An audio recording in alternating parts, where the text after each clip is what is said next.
জানাবো আজকের বাছাই করা গুরুত্বপূর্ণ তাজা খবর। শুরুতেই হেডলাইন্স।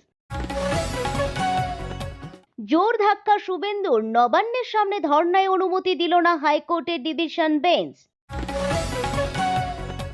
কে কার সঙ্গে বৈঠক করবে আমি ঠিক করতে পারি না, সেলিম হুমায়ুন সাক্ষাৎ প্রসঙ্গে নওশাদ। কেন প্লেব্যাক ছাড়ার সিদ্ধান্ত নিলেন অরিজিৎ? পূর্ব মেদিনীপুরের ময়নায় থমকে লক্ষ্মীর ভান্ডার, বঞ্চিত 7,000 মহিলার রিপোর্ট চাইল হাইকোর্ট। এসআইআর শুনানি লম্বা লাইনে দাঁড়িয়ে রাজ্যের মন্ত্রী, ক্ষোভ উগরে দিলেন কমিশনের বিরুদ্ধে। ধর্ম বদল নিয়ে অশান্তিতে স্ত্রী মেয়েকে খুনের পর আত্মহত্যা, ভগবান গোলাকাণ্ডে নয়া মোড়। আসছি বিস্তারিত খবরে। জোর ধাক্কা শুভেন্দুর, নবান্নের সামনে ধর্নার অনুমতি দিল না হাইকোর্টের ডিভিশন বেঞ্চ। বিজেপির নবান্নের সামনে ধর্নার আবেদন খারিজ করে দিল কলকাতা হাইকোর্ট। সিঙ্গেল বেঞ্চের রায়কে চ্যালেঞ্জ করে ডিভিশন বেঞ্চে গিয়েছিলেন বিরোধী দলনেতা শুভেন্দু অধিকারী, কিন্তু আজ বৃহস্পতিবার প্রধান বিচারপতির ডিভিশন বেঞ্চেরও জোর ধাক্কা খেল নন্দীগ্রামের বিধায়ক। সুতরাং আপাতত নবান্নের সামনে কোনো ধর্না কর্মসূচির অনুমতি পেল না পদ্ম শিবির। সিঙ্গেল বেঞ্চের নির্দেশে বহাল রাখল কলকাতা হাইকোর্টের ডিভিশন বেঞ্চ। আদালতের পক্ষ থেকে স্পষ্ট করে আজ বলে দেওয়া হয়েছে, মন্দিরতলা বাসস্ট্যান্ডেই ধর্নায় বসা যাবে। এদিকে আইপ্যাকের অফিসে হানা এবং ওই ঘটনায় তদন্তে বাধা দেওয়ার অভিযোগও সহ একাধিক ইস্যুতে নবান্নের সামনে অবস্থান কর্মসূচি করতে চেয়ে প্রথমে সিঙ্গেল বেঞ্চের দ্বারস্থ হয়েছিলেন শুভেন্দু অধিকারীরা। তবে বিচারপতি শুভ্রা ঘোষ নবান্নের সামনে ধর্না কর্মসূচির অনুমতি দেননি। এবার ডিভিশন বেঞ্চেরও পর্যবেক্ষণ, মুখ্যমন্ত্রীর নির্দিষ্ট নিরাপত্তা রয়েছে। এই ধরনের কোনো ধর্না কর্মসূচি পালিত হলে নিরাপত্তা নবান্নের সামনের শান্তি বিঘ্নিত হতে পারে। এই মামলায় ধাক্কা খেয়ে এখন চুপ গেরুয়া শিবির। অন্যদিকে সিঙ্গেল বেঞ্চের নির্দেশকে চ্যালেঞ্জ করে প্রধান বিচারপতি সুজয় পালের ডিভিশন বেঞ্চে আবেদন জানায় বিজেপি। ওই মামলার শুনানি পেয়ে রায়দান স্থগিত রেখেছিল কলকাতা হাইকোর্টের ডিভিশন বেঞ্চ। বৃহস্পতিবার দুপুর 2টো নাগাদ রায় ঘোষণা করে সিঙ্গেল বেঞ্চের সিদ্ধান্তকেই বহাল রাখল ডিভিশন বেঞ্চ। আর সেটাই এখন বড় সেটব্যাক হয়ে দাঁড়ালো শুভেন্দু অধিকারীর বলে মনে করা হচ্ছে। উল্টে কলকাতা হাইকোর্টের প্রশ্ন, নবান্নের সামনেই যদি ধর্ণা করতে হয় তাহলে মন্দিরতলা বাসস্ট্যান্ডে নয় কেন? সেখানে দূরত্ব তো একদমই কম। শুভেন্দু অধিকারী নবান্নের সামনে ধর্নায় বসতে চেয়েছিলেন। তার দাবি, মন্দিরতলা বাসস্ট্যান্ড নয়, সরকারি নবান্নের গেটের সামনে বসেই তিনি প্রতিবাদ জানাতে চান। এছাড়া শুভেন্দু অধিকারীর নির্দেশে সিঙ্গেল বেঞ্চের নির্দেশ চ্যালেঞ্জ করে ডিভিশন বেঞ্চে মামলা করেছিলেন বিজেপি বিধায়ক শঙ্কর ঘোষ। শুভেন্দু অধিকারীর বক্তব্য ছিল, নবান্নের সামনে বুক ফুলিয়ে ধর্ণা দিতে চান তারা। সিঙ্গেল বেঞ্চের ওই রায়ের সিদ্ধান্তই ডিভিশন বেঞ্চে যাওয়ার সিদ্ধান্ত পর্যন্ত নেয় বিজেপি, যদিও এবার সেখানেও জোর ধাক্কা খেলেন তারা। এখন ধর্ণা কর্মসূচি করতে হলে মন্দিরতলা বাসস্ট্যান্ডেই করতে হবে, তাও শত সাপেক্ষেও। সেটা বিজেপি করে কিনা এখন সেটাই দেখার। কে কার সঙ্গে বৈঠক করবে আমি ঠিক করতে পারি না, সেলিম হুমায়ুন সাক্ষাৎ প্রসঙ্গে নওশাদ। পশ্চিমবঙ্গ বিধানসভা ভোটের আর বেশি দেরি নেই। রাজনৈতিক দলগুলি মোটামুটিভাবে নিজেদের প্রচারও শুরু করে দিয়েছে। এই আবহে আলোচনার কেন্দ্রে উঠে আসছে সিপিএম ও হুমায়ুন কবিরের সদ্যজাত দল জনতা উন্নয়ন পার্টির ঘনিষ্ঠতা। বুধবার রাতে নিউ টাউনের একটি হোটেলে প্রায় 1 ঘন্টার বেশি সময় ধরে বৈঠক করেন সিপিএমের রাজ্য সম্পাদক মোহাম্মদ সেলিম এবং জনতা উন্নয়ন পার্টির প্রধান হুমায়ুন কবির। এই বৈঠক নিয়ে আরও এক তৃণমূল বিজেপি বিরোধী নেতা নওশাদ সিদ্দিকী কি বলছেন, কে কার সঙ্গে বৈঠক করছে সেটা আমি ঠিক করে দিতে পারি না। প্রাথমিক প্রতিক্রিয়ায় এমনটাই জানিয়েছেন নওশাদ। তবে একই সঙ্গে তৃণমূল এবং বিজেপি বিরোধী যারা রয়েছেন তাদের একজোট হওয়ার বার্তাও দিয়েছেন তিনি। নওশাদ এদিন বলেন, 26-এর নির্বাচনে তৃণমূল এবং বিজেপিকে হারাতে হবে, এটাই মূল লক্ষ্য। তার জন্য যত ধর্মনিরপেক্ষ দল রয়েছে তাদের একজোট হতে হবে, কিন্তু কে কার সঙ্গে জোট করবে বা বৈঠক করবে তা আমি ঠিক করে দিতে পারি না। সিপিএম এর সঙ্গে বৈঠকের পর হুমায়ুন প্রকাশ্যে জানান, আসন্ন বিধানসভা নির্বাচনে তিনি সিপিএম ও আইএসএফ এর সঙ্গে জোটবদ্ধ হয়ে লড়াই করতে আগ্রহী। আইএসএফ এর সঙ্গে কথাবার্তার দায়িত্ব তিনি সিপিএম এর উপরেই ছেড়ে দিতে চান বলেও জানান। এই ইস্যুতে নওশাদের সাফ কথা যে কেউ স্বাগত জানাতেই পারেন, তবে এই মুহূর্তে তিনি এই নিয়ে কিছু ভাবেন না। যদিও এটুকু নওশাদ স্পষ্ট করে দিয়েছেন, বিগত 1 বছর ধরে তৃণমূল বিজেপি বিরোধীদের একজোট করার চেষ্টা করছেন তিনি। কংগ্রেসকে চিঠি দিয়েছেন, সিপিএম এর সঙ্গেও একাধিকবার বৈঠক করার চেষ্টা করেছেন। আশা করছেন খুব তাড়াতাড়ি গোটা বিষয়টি নিয়ে ভাবনা পরিষ্কার হবে। সূত্রের খবর, নিউ টাউনের আলোচনায় আসন সমঝোতা এবং একে অপরের বিরুদ্ধে প্রার্থী না দেওয়ার মতো বিষয়ও উঠে এসেছে। অন্যদিকে সেলিমের বক্তব্য, হুমায়ুন বিভিন্ন মাধ্যমে যোগাযোগ করছিলেন, সেই মতোই তার সঙ্গে দেখা করা। হুমায়ুন নতুন দল করলে তার সঙ্গে যে কথা বলবেন সেটা আগেই জানিয়েছিলেন সেলিম। আজকের বৈঠকে তিনি সেই মতোই হুমায়ুনের ভাবনার কথা শুনেছেন বাকিটা দলের উপর। এই বৈঠকের খবর ছড়িয়ে পড়তেই সিপিএম এর অন্দরে তৈরি হয়েছে নানাবিধ প্রতিক্রিয়া। বিশেষত উত্তর 24 পরগনা, কলকাতা, দক্ষিণ 24 পরগনা, হাওড়া ও হুগলির উদ্বাস্তু অধ্যুষিত এলাকাগুলিতে দলের সংগঠন নিয়ে নাকি উদ্বেগ প্রকাশ করেছেন অনেক নেতা। অনেকেই মনে করেন, যার বিরুদ্ধে বাবরি মসজিদ নির্মাণের অভিযোগ ওঠে তার সঙ্গে জোট করলে বামেদের দীর্ঘদিনের রাজনৈতিক অবস্থান ও সামাজিক ভিত্তি আরও সংকুচিত হতে পারে। এখন নওশাদ এবং তার দল কি অবস্থান নেয় সেটাই দেখার। কেন প্লেব্যাক ছাড়ার সিদ্ধান্ত নিলেন অরিজিৎ? মঙ্গলবার হঠাৎ করেই প্লেব্যাক গান থেকে অবসর নেওয়ার ঘোষণা দিয়ে গোটা সঙ্গীত জগৎকে চমকে দিলেন অরিজিৎ সিং। সলমান খানের বহুল প্রতীক্ষিত ছবি ব্যাটল অফ গালওয়ানের জন্য গাওয়া তাঁর সর্বশেষ ট্র্যাক মাতৃভূমি মুক্তির পরই সোশ্যাল মিডিয়ায় এই বড় সিদ্ধান্তের কথা জানান জনপ্রিয় গায়ক। ইনস্টাগ্রামে তিনি লেখেন, হ্যালো সকলকে, নতুন বছরের শুভেচ্ছা। এবছর ধরে একজন শ্রোতা হিসাবে আমাকে যে ভালোবাসা দিয়েছেন তার জন্য আমি কৃতজ্ঞ। আনন্দের সঙ্গে জানাচ্ছি, এখন থেকে আমি আর কোনো নতুন প্লেব্যাক গান গাইব না।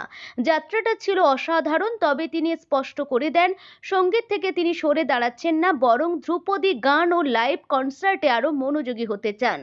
পূর্ব মেদিনীপুরের ময়নায় থমকে লক্ষ্মীর ভাণ্ডার, বঞ্চিত 7,000 মহিলার রিপোর্ট চাইল হাইকোর্ট। 5 মাস ধরে অধরা লক্ষ্মীর ভাণ্ডারের টাকা।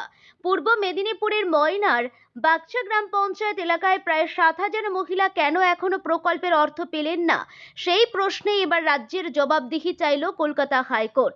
লক্ষ্মীর ভাণ্ডারের টাকা বন্ধ থাকার অভিযোগে দায়ের হওয়া জনস্বার্থ মামলার শুনানিতে বৃহস্পতিবার প্রধান বিচারপতি সুজয় পাল ও বিচারপতি পার্থসারথী সেনের ডিভিশন বেঞ্চ রাজ্য সরকারকে আগামী 2 সপ্তাহের মধ্যে বিস্তারিত রিপোর্ট জমা দেওয়ার নির্দেশ দিয়েছে। মামলার পরবর্তী শুনানি হবে 17 ফেব্রুয়ারি। মামলাকারীদের অভিযোগ, ময়না বিধানসভার অন্তর্গত বাগচা গ্রাম পঞ্চায়েতে গত বছরের সেপ্টেম্বর মাস থেকে লক্ষ্মীর ভাণ্ডারের টাকা বন্ধ, অথচ রাজ্যের এই প্রকল্পে তফসিলি জাতি ও জনজাতিভুক্ত মহিলারা মাসে 1200 টাকা এবং অন্যান্য মহিলারা 1000 টাকা করে পাওয়ার কথা। তা সত্ত্বেও দীর্ঘ সময় ধরে প্রায় 7,000 মহিলা এই সুবিধা থেকে বঞ্চিত। মামলাকারীর আইনজীবী বিল্বদল ভট্টাচার্যের দাবি, জেলা শাসকের মাধ্যমে সরাসরি ব্যাংক অ্যাকাউন্টে টাকা পাঠানো হলেও শুধুমাত্র বিজেপি পরিচালিত ওই গ্রাম পঞ্চায়েত সমস্যা দেখা দিয়েছে। উদ্দেশ্য প্রণোদিতভাবে মহিলাদের প্রকল্পের সুবিধা থেকে দূরে রাখা হয়েছে বলে অভিযোগ। অন্যদিকে রাজ্যের তরফে জানানো হয়েছে, সংশ্লিষ্ট এলাকা নিয়ে নারী, শিশু ও সমাজ কল্যাণ দপ্তরে একাধিক অভিযোগ জমা পড়েছে, সেগুলি খতিয়ে দেখা হচ্ছে। এখন দেখার আগামী শুনানিতে বঞ্চিত 7,000 মহিলার লক্ষ্মীর ভাণ্ডার নিয়ে আদালত কি নির্দেশ দেয়। এসআইআর শুনানি লম্বা লাইনে দাঁড়িয়ে রাজ্যের মন্ত্রী ক্ষোভ উগরে দিলেন কমিশনের বিরুদ্ধে। এসআইআর শুনানিতে হাজিরা দিলেন রাজ্যের প্রতিমন্ত্রী তথা তৃণমূল কংগ্রেস বিধায়ক তাজমুল হোসেন। নির্বাচন কমিশনের তরফে 18 জানুয়ারি তাকে নোটিশ পাঠানো হয়। সেই নোটিশ অনুযায়ী এদিন তিনি শুনানিতে উপস্থিত হন। নোটিশ পাওয়ার পর থেকে নির্বাচন কমিশনের ভূমিকা নিয়ে প্রকাশ্যে ক্ষোভ উগরে দেন তাজমুল হোসেন। তার প্রশ্ন, যে নির্বাচন কমিশনের মাধ্যমে আমি পরপর 3 বার বিধায়ক নির্বাচিত হয়েছি, সেই নির্বাচন কমিশনই কি এখন এসআইআর এর নামে আমার বৈধ ভোটার হওয়া নিয়ে প্রশ্ন তুলছে? মালদা জেলার হরিশ্চন্দ্রপুরের এই তৃণমূল বিধায়ককে শুনানিতে ডাকার কারণ হিসাবে জানানো হয়েছে, ভোটার তালিকায় বাবার নামের সঙ্গে গরমিল রয়েছে। শুনানির দিনও লাইনে দাঁড়িয়ে কমিশনের বিরুদ্ধে সুর চড়ান তাজমুল। তার অভিযোগ, শুধুমাত্র তৃণমূল কংগ্রেসের বিধায়ক হওয়ার কারণেই নির্বাচন কমিশন বেছে বেছে তাঁকে টার্গেট করেছে। কমিশনের নিরপেক্ষতা নিয়েও প্রশ্ন তোলেন তিনি। সংসদের বাজেট অধিবেশন শুরুর প্রাক্কালে সাংবাদিকদের উদ্দেশ্যে ভাষণ দিলেন প্রধানমন্ত্রী নরেন্দ্র মোদী। প্রধানমন্ত্রী জানান, চলতি বাজেট অধিবেশন অত্যন্ত তাৎপর্যপূর্ণ। তার মতে আগামী পর্যায়টি হবে নীতি নির্ধারক, যা 2047 সালের মধ্যে ভারতকে উন্নত রাষ্ট্রে পরিণত করার যাত্রাপথকে দিশা দেখাবে। বাজেটকে ভারতের সংসদীয় ইতিহাস এক ঐতিহাসিক মুহূর্ত হিসাবে উল্লেখ করে মোদি বলেন, শতাব্দীর দ্বিতীয় চতুর্থাংশের সূচনা লগ্নে এই বাজেট পেশ করা হয়েছে। পাশাপাশি অর্থমন্ত্রী নির্মলা সীতারামনের টানা নবম কেন্দ্রীয় বাজেট পেশ করাকে গর্বের বিষয় বলে উল্লেখ করেন তিনি। তার কথায়, ভারতের সংসদীয় ইতিহাসে কোনো মহিলা অর্থমন্ত্রী আগে এমন নজির স্থাপন করেননি। ধর্মবদল নিয়ে অশান্তিতে স্ত্রী মেয়েকে খুনের পর আত্মহত্যা। ভগবানগোলা কাণ্ডে নয়া মোড়। স্ত্রী ও দুই কন্যাকে খুন করে কম্বল চাপা, দুর্গন্ধ বের হতে আত্মঘাতী স্বামী। মুর্শিদাবাদের ভগবানগোলার হারহিম ঘটনা ঘিরে চাঞ্চল্য ছড়ায়। ঠিক কী কারণে এই ঘটনা ঘটলো? স্বাভাবিকভাবেই তা নিয়ে চলছে জোর কাটাছেঁড়া। তদন্তে নেমে বিস্ফোরক তথ্য পেল পুলিশ। জানা গেছে, সম্প্রতি মানিক ব্যাপারী ধর্মান্তরিত হয়েছিলেন। নতুন ধর্মচরণ করা নিয়ে স্বামী স্ত্রীর মধ্যে মতানৈক্য চলছিল। স্ত্রী দোলা দেবী স্বামীর এই সিদ্ধান্ত কোনোভাবেই মেনে নিতে পারছিলেন না। এমনকি দুই মেয়েও মায়ের পাশে ছিল। এই নিয়ে তাদের দাম্পত্য কলহ চলছিল বলে অভিযোগ উঠেছে। সপরিবারে এই মৃত্যুর ঘটনায় আশেপাশের বাসিন্দাদেরও জিজ্ঞাসাবাদ করছে তদন্তকারীরা। মৃত মানিক ব্যাপারী পেশায় ফল বিক্রেতা ছিলেন। নদিয়ার বাসিন্দা ছিলেন মানিক ব্যাপারী। বেশ কয়েক বছর ধরে তিনি ভগবানগোলা থানায় কালুখালী এলাকায় বসবাস করতেন। 10 মাস আগে ভগবানগোলার হায়দার আলী নামে এক ব্যক্তির কাছ থেকে দয়ানগর কুঠিবাড়ি এলাকায় একটি বাড়ি ভাড়া নিয়ে মানিক পরিবারকে নিয়ে থাকতে শুরু করেন। ভগবানগোলার স্বপনগড় মোড়ের কাছে একটি ফলের দোকান ছিল তার। সেই দোকানটি বেশ ভালোই চলতো বলে এলাকাবাসীর দাবি। স্থানীয়দের অনুমান, ব্যাপারী পরিবারের আর্থিক অসচ্ছলতা ছিল না। সম্ভবত অন্য কোনো কারণে মানিক নিজের স্ত্রী ও কন্যা সন্তানদের খুন করেছে। পুলিশের অনুমান, সম্ভবত মৃতদেহগুলি অন্যত্র সরানোর সাহস পাননি মানিক। দুর্গন্ধ ছড়ানোর আশঙ্কায় গলায় ফাঁস দিয়ে আত্মঘাতী হন ওই ব্যবসায়ী। ভগবানগোলা থানায় দয়ানগর কুঠিবাড়ি আমবাগান এলাকার এই ঘটনা ঘিরে ধোঁয়াশা বাড়ছে। স্থানীয় স্বপনগড় এলাকাতেই মানিকের ফলের দোকান ছিল বলে খবর। বুধবার সকালে ওই ঘর থেকে দুর্গন্ধ পান স্থানীয়রা। ডাকাডাকি করেও কারো সাড়া মেলেনি। সন্দেহ হওয়ায় খবর দেওয়া হয় থানায়। পুলিশ গিয়ে দরজা ভেঙে ভেতরে ঢুকেই দেখা যায় হাড়হিম ঘটনা। প্রত্যক্ষদর্শী সূত্রে জানা গেছে, ঘরের মেঝেতে চাপ চাপ রক্ত ছড়িয়েছিল। কম্বল চাপা দেওয়া অবস্থায় রয়েছে স্ত্রী ও দুই কন্যার মৃতদেহ। দেহগুলি একে অপরের উপর কার্যত চাপানো ছিল। তিনজনেরই গলা ধারালো অস্ত্র দিয়ে কাটা হয়েছে বলে খবর। ওই ঘরেই সিলিং ফ্যান থেকে গলায় ফাঁস লাগানো অবস্থায় ঝুলতে দেখা যায় মানিককে। ঘটনা জানাজানি হতেই চাঞ্চল্য ছড়া এলাকায়। ওই এলাকায় ভিড় করে স্থানীয়রা। পুলিশের বিশাল বাহিনী ঘটনাস্থলে পৌঁছায়। কার্যত গোটা এলাকা ঘিরে ফেলা হয়। একে একে 4টি মৃতদেহ উদ্ধার করে লালবাগ মহকুমা হাসপাতালে ময়নাতদন্তের জন্য পাঠানো হয়। প্রত্যক্ষদর্শী এবং পুলিশের অনুমান, নিজের স্ত্রী এবং কন্যাদেরকে খুন করে মানিক ব্যাপারী আত্মঘাতী হয়েছেন। কিন্তু কি কারণে পরিবারের সকলকে খুন করে মানিকবাবু আত্মঘাতী হলেন, সেই বিষয়ে এখনো ধন্ধে রয়েছে পুলিশ। প্রাথমিক তদন্তে পুলিশের অনুমান, পরিবারটি সম্ভবত মানসিক অবসাদে ভুগছিল। মৃতদেহ উদ্ধারের সময় এলাকায় উপস্থিত স্থানীয় বাসিন্দারা দাবি করেন, দেহগুলি দেখে তাদের অনুমান মানিকবাবু নিজের স্ত্রী এবং দুই কন্যাকে সম্ভবত দিন দুয়েক আগেই খুন করেছিলেন। 3টি দেহে পচন ধরতে শুরু করেছে বলেও অনেকের দাবি করছেন। তবে ওই এলাকার কিছু বাসিন্দা দাবি করছেন, মানিক ব্যাপারীকে মঙ্গলবারও এলাকায় ঘুরে বেড়াতে দেখা গেছে। সপরিবারে এই মৃত্যুর ঘটনায় সব দিক খতিয়ে দেখছে পুলিশ।